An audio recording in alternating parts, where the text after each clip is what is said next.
जम्मू कश्मीर में असेंबली इंतखाबात की कल से शुरुआत होने जा रही है।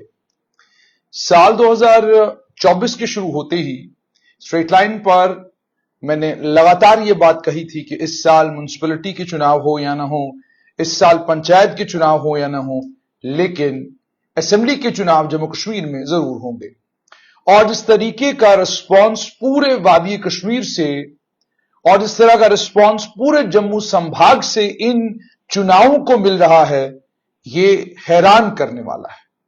ये अपने आप में ये दर्शाता है कि लोकतंत्र के लिए कितने लालायित थे जम्मू कश्मीर के आम लोग, लोकतंत्र रिस्टोर हो जाए उसके लिए कितना इंतजार कर रहे थे जम्मू कश्मीर के तमाम लोग। स्ट्रेट लाइन पर एक नए अंदाज में, एक नए तरीके से हम आप तक इस इलेक्शन की शुरुआत से सारी बातें पहुंचाएंगे। कल के चुनाव की सबसे खास बात यह है कि कल मुफ्ती सैयद, स्वर्गीय मुफ्ती मोहम्मद सैयद के परिवार से इल्तिजा मुफ्ती अपने जीवन काल का पहला चुनाव लड़ने वाली है। और इतना ही नहीं, बल्कि कल के ही चुनाव में पाडर नागसिनी से भारतीय जनता पार्टी के वरिष्ठ नेता और पूर्व पावर मंत्री और इस समय बीजेपी के उन नेताओं में कि अगर बीजेपी की सरकार बनाने की कोई सूरत बनती है, उसमें एक इंपॉर्टेंट रोल जो प्ले कर सकते हैं सुनील शर्मा, कल पाडर नागसिनी से कल उनका भी मुकद्दर, उनका भी कल जो है पाडर नागसिनी के लोग तय कर देंगे। इतना ही नहीं, बल्कि कल कांग्रेस के दो पूर्व प्रदेश अध्यक्ष कल लोग उनका भी तय कर देंगे कि क्या वो जम्मू कश्मीर यूनियन टेरिटरी की लेजिस्लेटिव असेंबली में जाएंगे कि नहीं जाएंगे। गुलाम अहमद मीर और उनके साथ में विकार रसूल। और सबसे इंपॉर्टेंट बात है कि 20 अगस्त 2024 को इसकी गैजेट नोटिफिकेशन आई। 27 अगस्त 2024 तक आखिरी दिन था नॉमिनेशन का। 28 को स्क्रूटनी हुई और 30 तारीख को विड्रॉवल, इजाजत थी तमाम कैंडिडेट्स को कि वह अपना नाम वापस ले सकते थे। 18 सितंबर 2024 यानी कल के दिन पूरे जिला डोडा में, रामबन में, किश्तवाड़ में, इन तीनों जिलों में कल चुनाव हो जाएंगे। अब मैं थोड़ा सा इन चुनावों को लेकर कुछ इंपॉर्टेंट बातें आप तक पहुंचाना चाहूंगा। सबसे इंपॉर्टेंट बात तो इन चुनावों को लेकर यह है कि इन चुनाव में जिन कॉन्स्टिट्यूएंसीज में चुनाव होने जा रहा है, जैसे अनंतनाग की अगर मैं बात करूं तो डूरू में कल चुनाव होने जा रहा है। वहां पर 1,16,749 के करीब वोटर हैं जो तय करेंगे कि कौन वहां से जीतेगा। कोकरनाग एसटी में 91,280, अनंतनाग वेस्ट में 1,26,006, अनंतनाग में 61,070, श्रीगुफवाड़ा बिजबियाड़ा में 1,02,081, शांगस अनंतनाग वेस्ट में 1,09,002, पहलगाम में 69,693 के करीब लोग हैं जो तय करेंगे कि कौन जीतेगा पहलगाम से। मैं कैंडिडेट्स पर भी आऊंगा, लेकिन फिलहाल थोड़ी सी तफसील इन चुनावों को लेकर। उसके बाद कल के ही दिन किश्तवाड़ जिले के 3 असेंबली कॉन्स्टिट्यूंसीज में वोट पड़ेंगे। इंदरवाल में 64,101 लोग वोट डालेंगे, किश्तवाड़ में 74,466 के करीब वोटर हैं और पाडर नागसिनी में केवल 40,732 के करीब वोटर हैं। अगर मैं लोकसभा चुनाव की बात करूं तो इंदरवाल, किश्तवाड़, पाडर, नागसिनी तीनों जगहों पर इंडिया अलायंस और बीजेपी के बीच में कांटे की टक्कर थी। और इसी तरीके से अगर मैं थोड़ा सा और आगे बढ़ूं और मैं बाकी जिलों की तरफ नजर दौड़ाऊं तो पुलवामा जिले की पामपुर असेंबली क्षेत्र में 1,383 वहां पर वोटर हैं। त्राल में लगभग 98,156 के करीब वोटर हैं। पुलवामा में 99,555 के करीब वोटर हैं और राजपुरा में 1,09,543 के करीब वोटर हैं। ये कल पुलवामा का जिला, यहां पर भी कल चुनाव हो जाएंगे। अनंतनाग जिले में कल चुनाव हो जाएंगे, किश्तवाड़ जिले में कल चुनाव हो जाएंगे। उसके अलावा डोडा, और रामबन जिले में कल चुनाव खत्म हो जाएंगे। अगर मैं डोडा की बात करूं तो इसमें 3 असेंबली कॉन्स्टिट्यूंसी में चुनाव होने हैं, बदरवा, डोडा, डोडा वेस्ट। बदरवा की बात करूं 1,24,568। लोकसभा चुनाव में कांटे की टक्कर, और उस कांटे की टक्कर में हमने देखा था कि इंडिया अलायंस बीजेपी से आगे था। लेकिन डोडा और डोडा वेस्ट में भी लगभग इसी तरह के समीकरण थे। डोडा की बात करूं तो 98,582 के करीब करीब यहां पर वोटर हैं, और डोडा वेस्ट में 87,436 के करीब करीब वोटर हैं। रामबन जिले में केवल 2 कॉन्स्टिट्यूंसीज है, रामबन और बानिहाल। रामबन में 98,099 के करीब करीब वोटर हैं, और बानिहाल में 1,26,096 के करीब करीब वोटर हैं। तो ये 5 जिले हैं। इन 5 जिलों की 24 कॉन्स्टिट्यूंसीज में कल चुनाव होंगे, कल यहां पर वोट पड़ेंगे। अब अगर मैं इन कॉन्स्टिट्यूंसीज में वोटरों की माफ कीजिए कैंडिडेट्स की बात करूं तो सबसे पहले हम बात करेंगे पामपुर असेंबली कॉन्स्टिट्यूंसी की। पामपुर असेंबली कॉन्स्टिट्यूंसी में जो मेरे पास तफसीलात हैं उसके मुताबिक लगभग 14 कैंडिडेट यहां पर खड़े हैं। यहां पर यह बताना आपको इंपॉर्टेंट है कि अगर आप 2020 का स्ट्रेट लाइन के यूट्यूब पर वीडियोस मौजूद हैं वो निकालेंगे तो मैंने 2020 में कहा था कि वो लोग जो ये कहते हैं कि जब चुनाव होंगे वोट डालने कौन निकलेगा, वो लोग जो ये कहते हैं यहां तिरंगा उठाने वाला नहीं मिलेगा, ये बात मेरी नोट कर लीजिएगा कि जब भी जम्मू कश्मीर में असेंबली के चुनाव होंगे ये ऐतिहासिक होंगे, ये तारीखी होंगे, और इन चुनावों में जिस तरीके से बढ़ चढ़कर लोग हिस्सा लेंगे, जो इतिहास ये चुनाव रचेंगे, शायद ही इस तरह का इतिहास इससे पहले कभी किसी चुनाव के मौके पर रचा गया हो। यानी इस बार के चुनाव बिल्कुल मुख्तलिफ है। जमात इस्लामी, हालांकि जमात इस्लामी को लेकर यह कहा जा रहा है कि जिन लोगों को खड़ा किया गया है वो रुकने जमात जरूर हैं, लेकिन जमात की कोर जो है वो नहीं है। लेकिन हकीकत तो यह है कि जमात इस्लामी चुनाव लड़ रही है।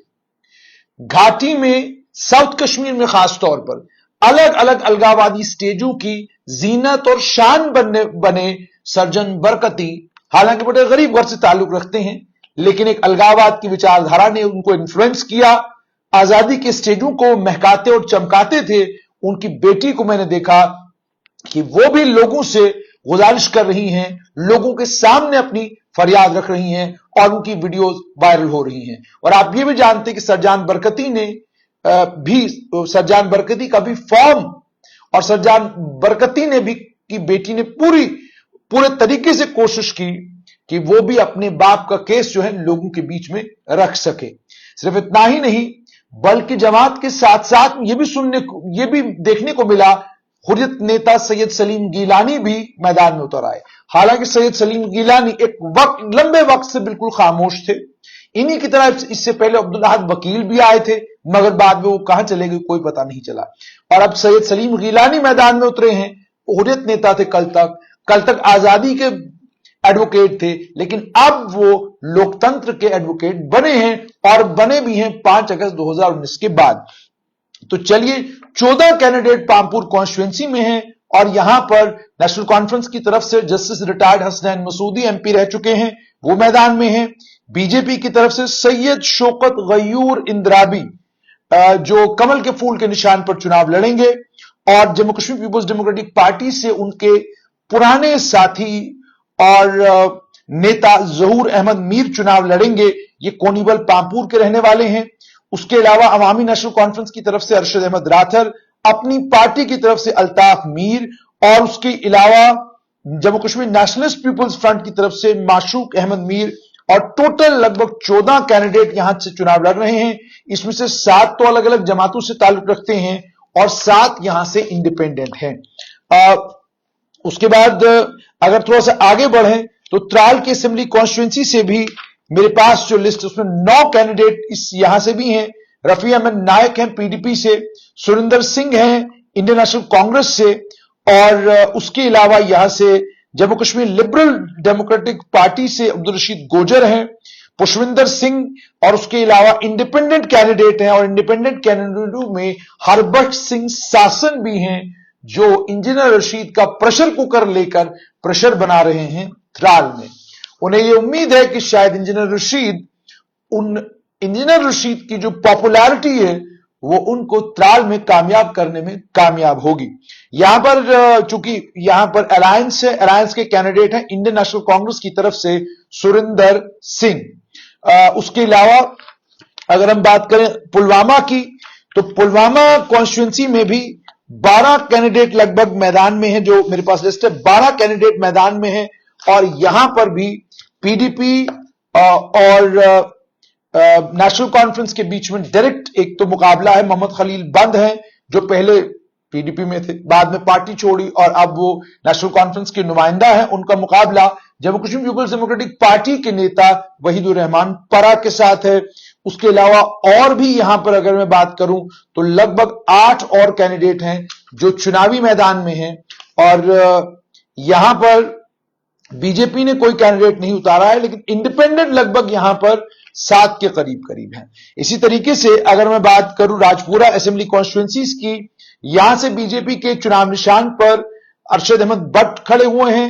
पीडीपी की तरफ से सैयद बशीर अहमद उनका पुराना चेहरा, गुलाम मोहिउद्दीन मीर जम्मू कश्मीर नेशनल कॉन्फ्रेंस की तरफ से, आम आदमी पार्टी के मुदस्सर हसन मीर हैं और डीपीएपी के गुलाम नबी वानी नीलूरा यहां से चुनाव लड़ रहे हैं। तो यहां से भी लगभग 10 कैंडिडेट जो हैं वो राजपुरा असेंबली कॉन्स्टिट्यूंसी से मैदान में है। जैनपुरा से शौकत अहमद गनाई नेशनल कॉन्फ्रेंस की तरफ से और पीडीपी की तरफ से गुलाम मोहिउद्दीन वानी, अपनी पार्टी की तरफ से गौहर हुसैन वानी, और उसके अलावा इंडिपेंडेंट्स और तमाम लोग मिलाकर यहां से भी 10 लोग इस समय इन चुनावों में मैदान में उतरे हैं। शोपियान असेंबली कॉन्स्टिट्यूंसी की अगर बात की जाए तो यहां से जावेद अहमद कादरी बीजेपी के मैंडेट पर, नेशनल कॉन्फ्रेंस के मैंडेट पर शेख मोहम्मद रफी, पैंथर्स पार्टी के मैंडेट पर मुश्ताक अहमद खान, पीडीपी के मैंडेट पर यावर बांडे, और उसके अलावा जम्मू कश्मीर अपनी पार्टी की तरफ से उवैस मुश्ताक, और इंडिपेंडेंट्स और बाकी तमाम लोग मिलाकर यहां से भी 11 लोग मैदान में हैं। यह मैं उस साउथ कश्मीर की बात कर रहा हूं जिस साउथ कश्मीर में साल 2016 में माहौल बिल्कुल अलग था। अब बात की जाए सकीना मसूद जम्मू कश्मीर नेशनल कॉन्फ्रेंस की तरफ से, दमहाल हांजीपुरा से ये कैंडिडेट हैं। सकीना इत्तू, गुलाम गुलजार अहमद डार पीडीपी की तरफ से कैंडिडेट हैं। अब्दुल मजीद पडर अपनी पार्टी के कैंडिडेट हैं और यहां से केवल 2 इंडिपेंडेंट हैं, लेकिन टोटल यहां से 6 लोग मैदान में हैं। इन जनता दल यूनाइटेड की तरफ से मोहम्मद अयूब मत्तू यहां से चुनाव लड़ रहे हैं। इसी तरीके से अगर हम बात करें कुलगाम असेंबली कॉन्स्टिट्यूंसी की, तो इस कुलगाम असेंबली कॉन्स्टिट्यूंसी से 10 लोग मैदान में। क्या खास बात है कुलगाम की? कुलगाम की खास बात यह है कि कुलगाम एक समय जमात इस्लामी का गढ़ हुआ करता था। कुलगाम जमात इस्लामी की नुमाइंदगी किया करता था और यूं माना जाता था कि लगभग कुलगाम का हर दूसरा या तीसरा आदमी जमात इस्लामी का रुकन जमात है। यहां से जमात इस्लामी की तरफ से खड़े हुए हैं सैयद अहमद ऋषि जो मेरे पास, और उनका चुनाव निशान है लैपटॉप। उसके अलावा यहां से और भी यहां सबसे कमाल की बात है कि पीपुल्स कॉन्फ्रेंस की तरफ से नजीर अहमद लवे हैं। आपको याद होगा कि Nazir Ahmad Laway Jammu Kashmir Peoples Democratic Party, Mufti Mohammad Sayeed को इन पर बड़ा नाज था, बड़ा यकीन था, ये बड़े कमाल के लीडर वक्त के साथ निकलेंगे। लेकिन जब थोड़ा सा मौसम खराब हुआ, पार्टी छोड़ी, पीपुल्स कॉन्फ्रेंस में चले गए और आप पीपुल्स कॉन्फ्रेंस की तरफ से वो कैंडिडेट हैं कुलगाम असेंबली कॉन्स्टिट्यूंसी से। देखना यह होगा कि क्या कुलगाम के लोग दोबारा मोहम्मद सिफ तारिगामी को, जिन्हें एक लंबे वक्त से वो जिताते आए हैं, क्या दोबारा से उन्हीं को वो वहां से जितवाएंगे, या मोहम्मद अमीन डार, या सुदर्शन सिंह, या सैयद अहमद ऋषि, या जम्मू कश्मीर अपनी पार्टी के आकिब डार, या नजीर अहमद लवे। उसके अलावा अफरोजा बानो भी प्रेशर कुकर लेकर मैदान में हैं। और आप जानते हैं कि प्रेशर कुकर इस समय सबसे इंपॉर्टेंट खबर घाटी की बन चुका है और पूरा नेशनल मीडिया प्रेशर कुकर के पीछे पीछे भाग रहा है। उसके बाद देवसर की बात करें, देवसर से आप जानते हैं कि पीडीपी के बड़े नेता महबूबा मुफ्ती के करीबी रिश्तेदार मोहम्मद सरताज मदनी चुनावी मैदान में हैं। इनका मुकाबला है पीरज़ादा फिरोज अहमद जम्मू कश्मीर नेशनल कॉन्फ्रेंस से, अमानुल्लाह मंटू इंडियन नेशनल कांग्रेस से, आम आदमी पार्टी के शेख फिदा हुसैन मैदान में हैं, अपनी पार्टी से रियाज अहमद भट्ट मैदान में है और कांग्रेस पूर्व कांग्रेस नेता गुलाम नबी आजाद के करीबी अमीन भट्ट डेमोक्रेटिक प्रोग्रेसिव आजाद पार्टी की तरफ से मैदान में है और सुहेल अहमद भट्ट प्रेशर कुकर लेकर मैदान में है, वो देवसर असेंबली कॉन्स्टिट्यूएंसी। उसके बाद अगर हम थोड़ा सा और आगे बढ़े तो मैं वो भी आपके साथ शेयर करूंगा। उसके बाद डूरू, वहां से जम्मू कश्मीर प्रदेश कांग्रेस कमेटी के पूर्व अध्यक्ष प्रेसिडेंट गुलाम अहमद मीर मैदान में है। उनका मुकाबला मोहसिन शफकत Mir Aam Aadmi party, Mohammad Ashraf Malik Peoples Democratic Party, Bashir Ahmad Wani Jammu Kashmir अपनी पार्टी, उसके अलावा यहां से प्रेशर कुकर लेकर हिलाल अहमद मलिक हैं, बाल्टी लेकर मोहम्मद सलीम परे हैं डेमोक्रेटिक प्रोग्रेसिव आजाद पार्टी से, और उसके अलावा यहां से गैस सिलेंडर लेकर मोहम्मद इकबाल आहंगर है। तो यहां से भी 10 कैंडिडेट मैदान में है। अब बात की जाए कोकरनाग की, बड़ा इंटरेस्टिंग कोकरनाग इसलिए इंटरेस्टिंग कि जम्मू में प्रॉपर्टी डीलर के तौर पर मशहूर और काफी सारी जमीनों के मालिक और एक अपनी लंबी चौड़ी जिंदगी जम्मू में जीने के बाद कोकरनाग से एक बड़ी आवाज और बड़ा शोर निकला। वो शोर थे हारून रशीद खटाना। इनको लेकर बड़ी उम्मीदें थी और इनको लेकर जब ये गुलाम नबी आजाद की डीपीएपी में गए तो कहा गया कि कोकरनाग की सीट यूं समझ लीजिए अब डीपीएपी की हो गई, लेकिन बाद में उन्होंने डीपीएपी छोड़ दी।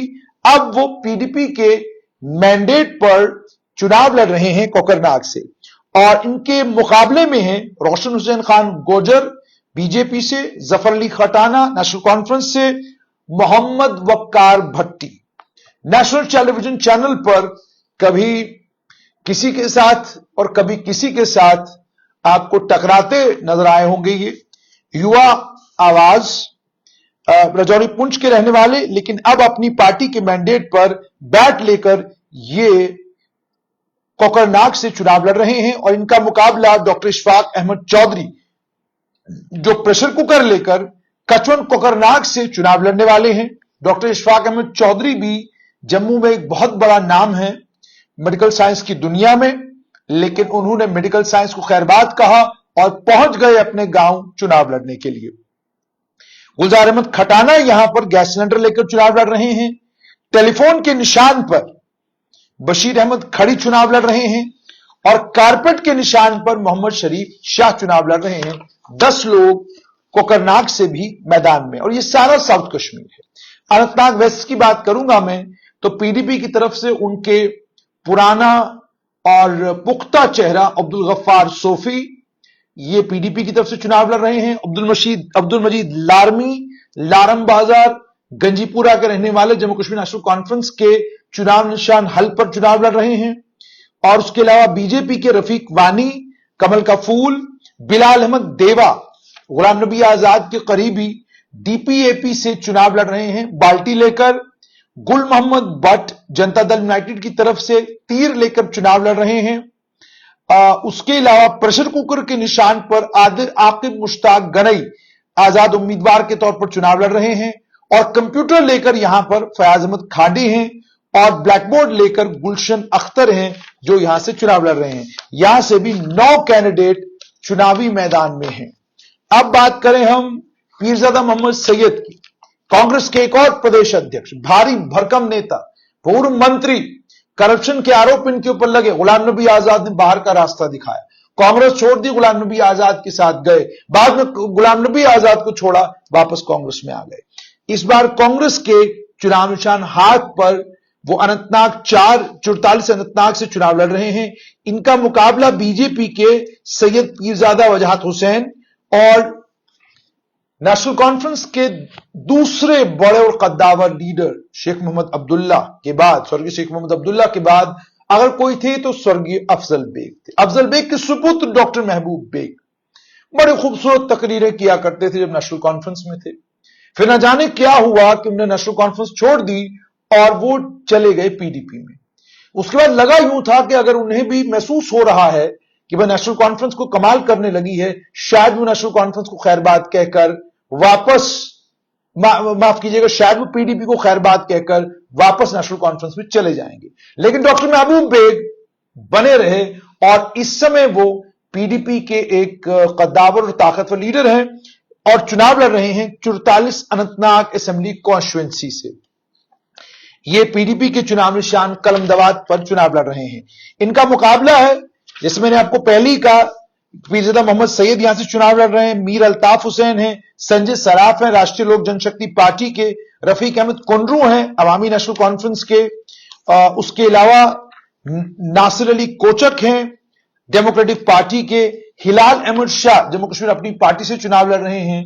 ये जम्मू अनंतनाग म्युनिसिपल कमिटी में प्रधान के तौर पर वहां पर उन्होंने अपना कामकाज किया और इनको लेकर लोग ये कहते हैं कि अनंतनाग इस कॉन्स्टिट्यूएंसी में अच्छा खासा इन्होंने काम किया है और यही वो लीडर है जिसने मुफ्ती मोहम्मद सैयद, स्वर्गीय मुफ्ती मोहम्मद सैयद के लिए अनंतनाग का चुनाव साल 2014 में जरा मुश्किल कर दिया था। बिलाल अहमद मीर लड़ रहे हैं, तौसीफ नज्जार हैं, जावेद अहमद राथर हैं, आसिफ भट्ट हैं, मंसूर सौरवर्दी, मंसूर हुसैन पीडीपी के एक बड़े नेता, एक ताकतवर नेता, अब गैस सिलेंडर लेकर आजाद उम्मीदवार के तौर पर अनंतनाग से चुनाव लड़ रहे हैं। अब देखिए वक्त क्या चीज है। एक समय मंसूर को माना जाता था कि ये महबूबा के राइट हैंड थे। अब आज देखिए इस कॉन्स्टिट्यूएंसी में कितने भारी भरकम चेहरे हैं। पीरजादा मोहम्मद सैयद, डॉक्टर महबूब बेग, संजय सराफ, उसके बाद हिलाल अहमद शाह 4, उसके बाद मंसूर हुसैन 5। तो ये 5 कैंडिडेट यहां से हैं और यहां पर प्रेशर कुकर लेकर चुनावी मैदान में हैं तौसीफ निसार।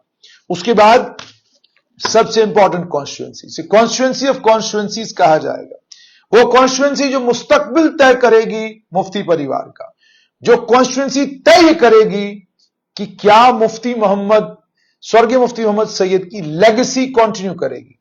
जहां पर महबूबा ने छोड़ा, क्या बेटी उसको आगे बढ़ा पाएगी। अगर इल्तिजा मुफ्ती की इलेक्शन कैंपेन की बात की जाए तो बड़ी खूबसूरत इलेक्शन कैंपेन, बड़ी जज्बाती इलेक्शन कैंपेन, और उनकी उम्र और उनकी तकरीर, उनकी उम्र उनकी तकरीर से मैच नहीं करती। यानी उम्र में कम है लेकिन तकरीर में वजन है और बात क्या करनी है अपने इलेक्टोरेट के बीच में उसकी पूरी उन्हें समझ है। देखना अब यह है कि सिरगुफवाड़ा बिजबिहाड़ा असेंबली कॉन्स्टिट्यूएंसी में अब्दुल रहमान वीरी का आशीर्वाद मिलने के बाद क्या 3 ही लोग मैदान में। सबसे कमाल की बात यह देखिए कि बिजबिहाड़ा की इस कॉन्स्टिट्यूएंसी में, जिस बिजबिहाड़ा में मेरे पास जो डिटेल्स हैं उसके मुताबिक लगभग 1,02,081 के करीब करीब वोटर है, वहां केवल 3 कैंडिडेट खड़े हुए हैं। इल्तिजा महबूबा मुफ्ती पीडीपी की तरफ से, doctor Bashir Veeri Jammu Kashmir National Conference की तरफ से और सूफी मोहम्मद यूसुफ भारतीय जनता पार्टी की तरफ से।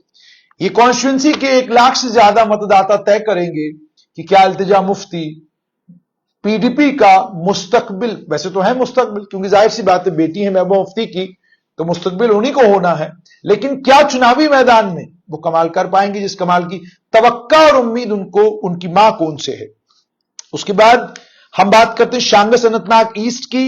यहां से अब्दुल रहमान वीरी हैं, रियाज अहमद खान नेशनल कॉन्फ्रेंस की तरफ से हैं, वीर जी सराफ बीजेपी की तरफ से हैं और उसके अलावा अपनी पार्टी की तरफ से महाराज कृष्ण योगी चुनाव लड़ने के लिए वहां पहुंचे हैं।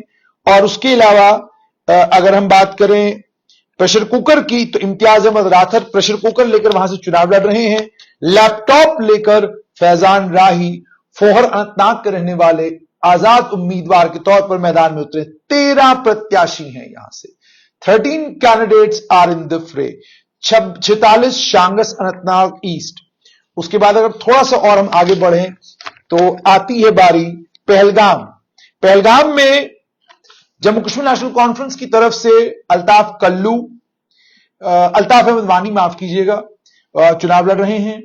उसके अलावा पीडीपी की तरफ से शबीर अहमद सिद्दीकी हैं, लेकिन वहां एक और भारी भरकम नाम है, पूर्व पीडीपी नेता और अब अपनी पार्टी के नेता रफी अहमद मीर।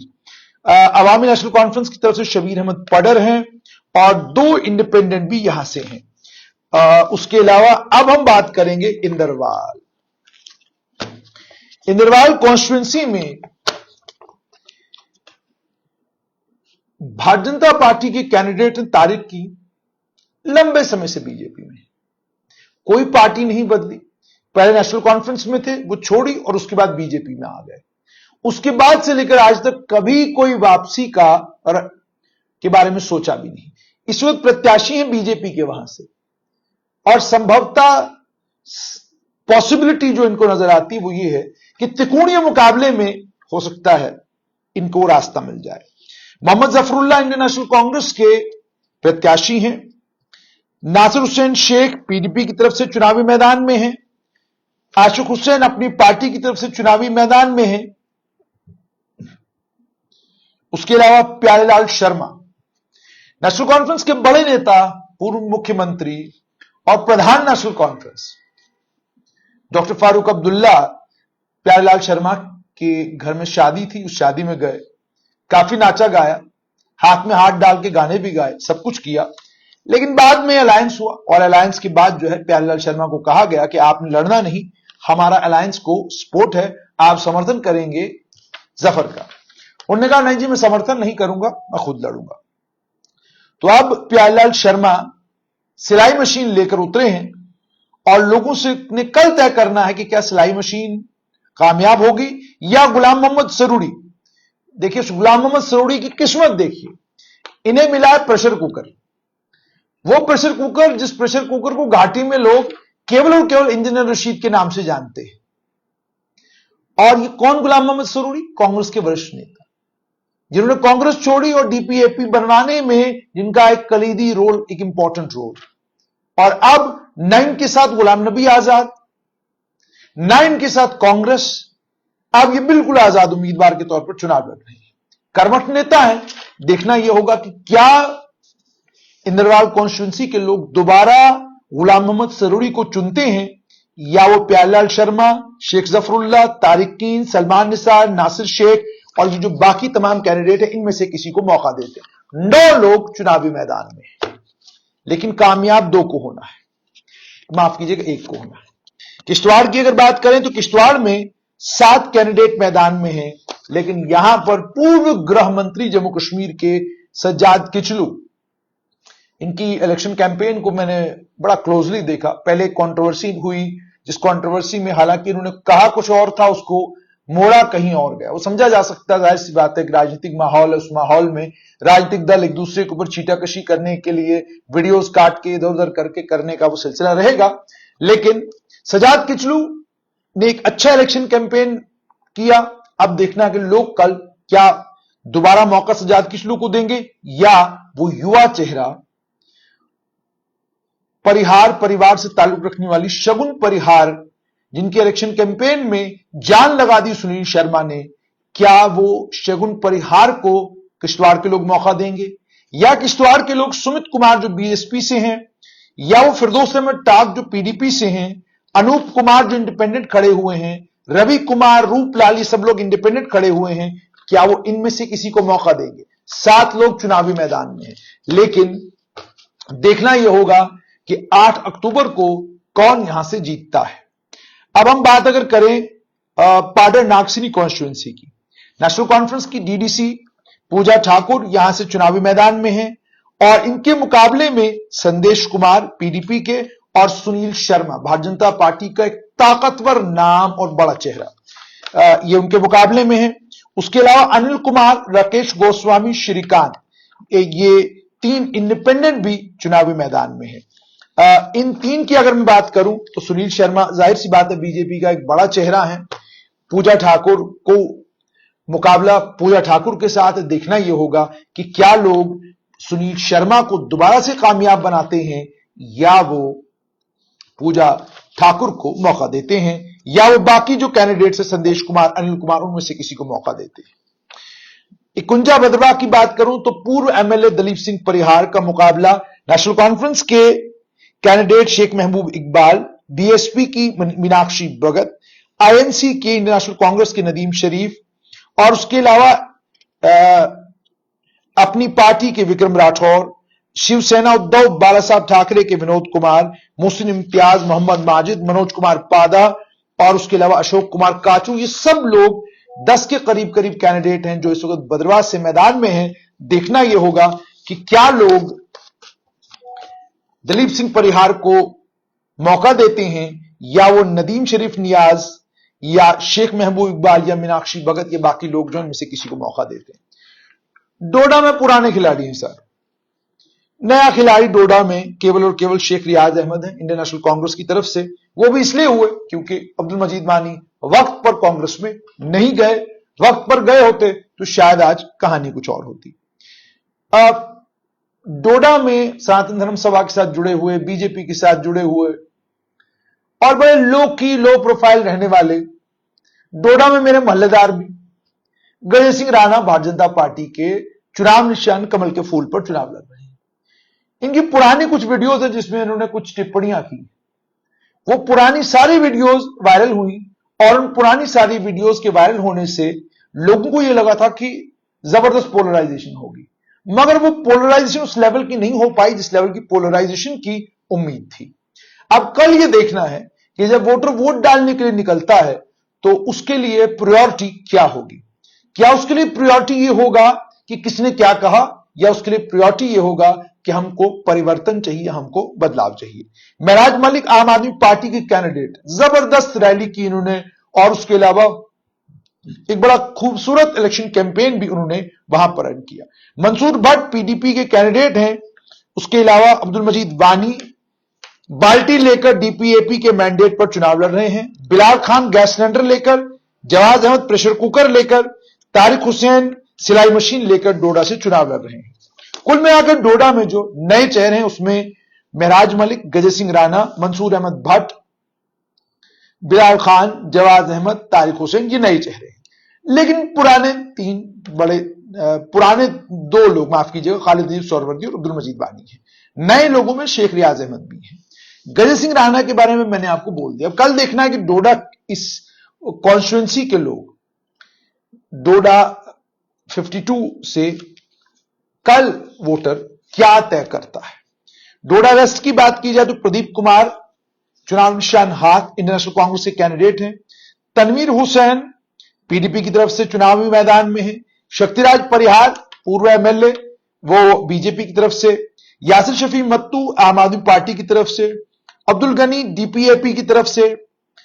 उसके अलावा स्वर्ण सिंह जराल इंडिपेंडेंट कैंडिडेट हैं। मीनाक्षी काल्ला वो भी इंडिपेंडेंट हैं। और तिलक राज शान शिवसेना उद्धव बाला साहब ठाकरे के चुनावी निशान पर चुनाव लड़ेंगे। उसके बाद रामबन की बात करें तो अर्जुन सिंह राजू और राकेश सिंह ठाकुर। अर्जुन सिंह राजू नेशनल कॉन्फ्रेंस की तरफ से, इनके दादा एक जमाने में नेशनल कॉन्फ्रेंस के बड़े नेता और एमएलए रामबन भी रहे हैं। राकेश सिंह ठाकुर बीजेपी की तरफ से चुनाव लड़ रहे हैं, नए कैंडिडेट हैं। तिलक राज शिवसेना की तरफ से। चैन सिंह इंडिपेंडेंट है। देवराज सिंह, सुतेश कुमार, सुनील सिंह, सूरज सिंह परिहार, ये सब लोग आजाद उम्मीदवार के तौर पर रामबन से चुनाव लड़ रहे हैं। कुल यहां से भी 8 कैंडिडेट चुनावी मैदान में। बात की जाए बानिहाल की, बड़ी तीखी नोकझोंक विकार रसूल और सज्जाद शाहीन के बीच में हुई। उमर अब्दुल्ला के साथ भी टाकरा हुआ। यहां से पीडीपी के इम्तियाज अहमद शान है, एनसी से सज्जाद शाहीन, मोहम्मद सलीम भट्ट बीजेपी से, मुदस्सिर अजमत आम आदमी पार्टी से, विकार रसूल कांग्रेस से, बशीर शान इंडिपेंडेंट है और मुनाजर मलिक भी इंडिपेंडेंट के तौर पर चुनाव लड़ रहे हैं। तो ये थे सारे कैंडिडेट जो कल जो वोट पड़ना है।